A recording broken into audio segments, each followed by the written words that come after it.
Hijrah itu bagus, cuma setelah hijrah jangan ikut salafi. Kasihan, sebelum hijrah mereka nakal, begitu hijrah lalu mensyirikan orang, tambah payah ini. Akan memecah belah umat, mengkafirkan umat, mengatakan semua orang sesat. Mana ada kita mengatakan semua? Kita yang jelaskan ada dalil. Kita mengajak kepada Allah dan Rasulnya. Kita mengajak agar orang beribadah hanya kepada Allah, agar orang beribadah hanya sesuai dengan tuntunan Rasulullah SAW. Itu saja. Inti dakwah para nabi adalah mengajak kepada tauhid, mengajak kepada la ilaha illallah. Memang hijrah itu bagus. Hijrah itu artinya membangun kesadaran diri, asalnya nakal lalu menjadi orang baik.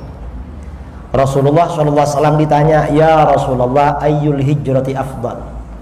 Rasulullah, hijrah yang paling utama itu apa?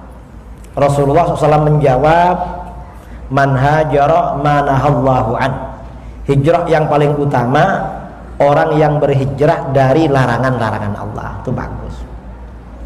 Cuma setelah hijrah jangan ikut salafi. Makanya kita ini dari BPIR, dari mana harus ada sayap-sayap hijrah. Ada tim menangani yang hijrah, mereka diajak ke sini. Dan mereka masuk ke sini difungsikan, dibuatkan organisasi agar bisa kita tangani. Kasihan, sebelum hijrah mereka nakal. Begitu hijrah lalu mensyirikan orang, tambah payah ini. Tambah teruk, tambah bahaya. Tambah bahaya. Kalau sampai mensyirikan orang tambah bahaya. Merasa dirinya masuk surga. Bahaya ini. Makanya itu perlu, saya kira nanti dibicarakan ya di kawan-kawan BPIR atau di mana, dibicarakan gimana strateginya menarik mereka ke dalam Ahlus Sunnah wal Jamaah. Sebagian daerah seperti di Dumai, kawan-kawan hijrah itu gak ke salafi, malah ke aswaja. Malah banyak yang pakai cadar. Saya kira salafi. Setiap saya kajian di Dumai, yang cadar-cadar tuh puluhan datang. Begitu mau pulang mereka menghampiri saya. Saya tanya, kamu salafi? Enggak Pak Kiai, saya aswaja. Kan yang ikut dari kemarin katanya. Oh, ya apa pakai cadar? Ya baguslah, bagus pakai cadar, bagus. Yang penting aswaja gitu. Sebagian aswaja, sebagian ya salafi. Yang ke salafi ini yang perlu kita tangani. Gimana caranya menarik mereka ke dalam aswaja?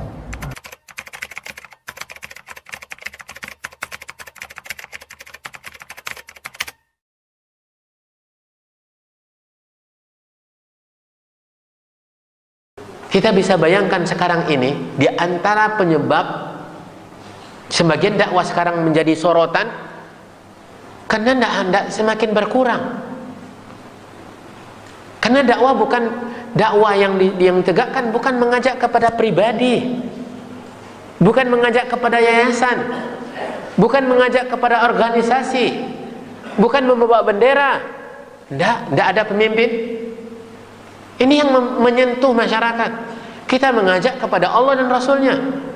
Kita mengajak agar orang beribadah hanya kepada Allah, agar orang beribadah hanya sesuai dengan tuntunan Rasulullah SAW. Itu saja.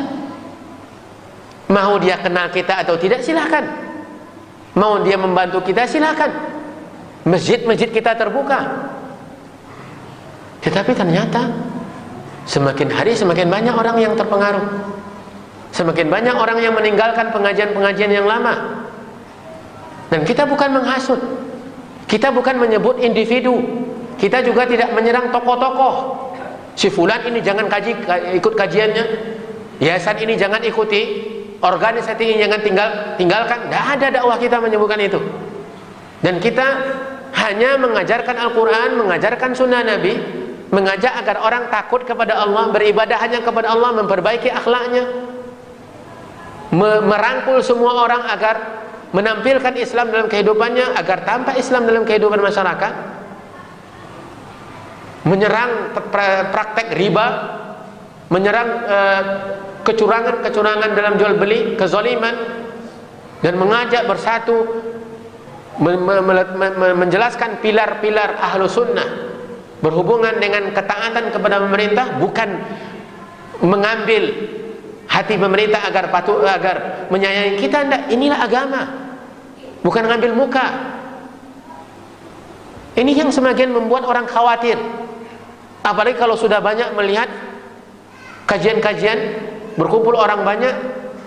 Ini orang khawatir ini akan menyusun kekuatan, akan memecah belah umat, mengkafirkan umat, mengatakan semua orang sesat.